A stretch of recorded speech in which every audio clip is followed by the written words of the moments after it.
everyone, Will from Project BRZ here, just giving you an update on how things are going now that I'm about 3.5 months into owning the car and have had time to do a bunch of modifications to it. So what I've been doing recently, I've installed a new head unit, I've installed a carbon fibre dash trim to suit the new head unit, I've installed some STI badging and the fender garnishes, which I did a video on recently. I've done the shift knob and the reverse lockout, which I also did a video on.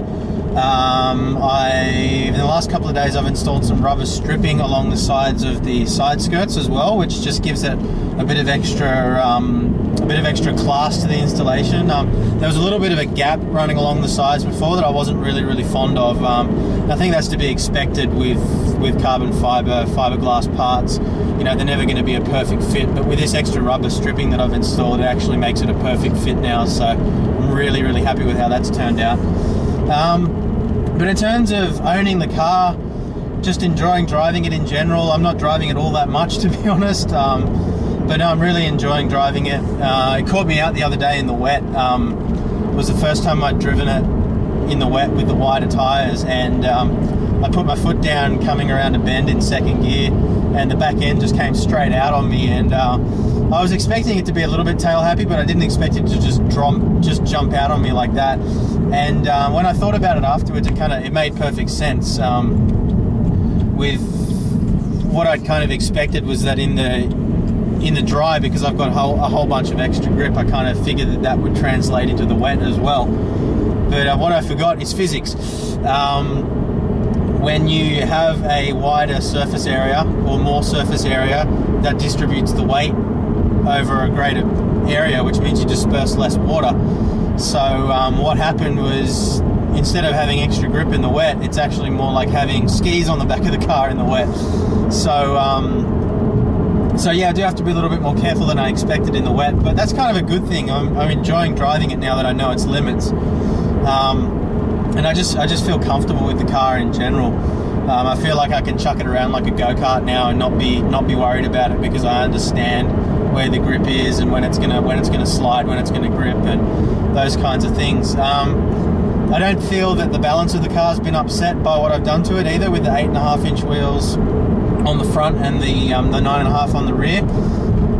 I was concerned that it was going to be a little bit understeery after having skinnier wheels on the front, but that hasn't really happened. I'm really happy with how it's turned out, and yeah, just really happy with the car in general. Nothing to complain about at all, really. Another thing that I'm really enjoying about owning the car is the online community.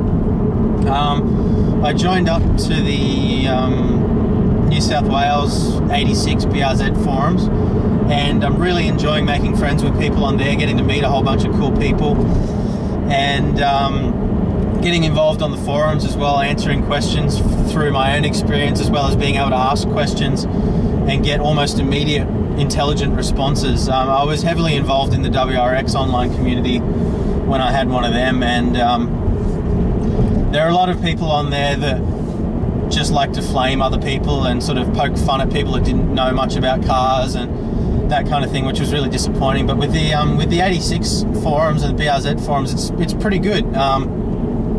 People, for the most part, really friendly. There's not too much flaming that goes on, and yeah, it's just a really friendly community, so I'm really enjoying that aspect of owning the car as well. But that's pretty much all I've got to say for now.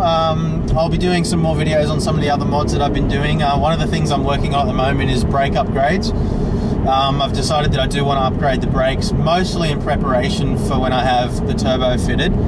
But I am finding that the brakes are a little bit spongy at times, and I know that you can fix that by upgrading to braided brake lines and putting a master cylinder stopper in as well. But I know that I'm probably going to want a bit extra on top of that once I've got forced induction. So I'm gonna go full steam ahead and install a big brake kit, I think. I still haven't quite decided on which brake kit I'm gonna fit. I was almost ready to purchase the STI kit off a WRX STI, and but then it turned out that it wasn't going to fit, and then it looked like it wasn't going to clear my front wheels, and then so I didn't buy it, and then I did some more measurements and it looks like it is going to fit. So I'm just sort of trying to decide what to do with that at the moment. But I think probably what I'll end up doing is getting a Buddy Club kit or a Wilwood kit out of the States. Just because I'd rather get something brand new, I think. But we'll see what we end up doing. But anyway, that's all for now. So I thought I'd give you an update. And thanks for watching, and I'll see you next time.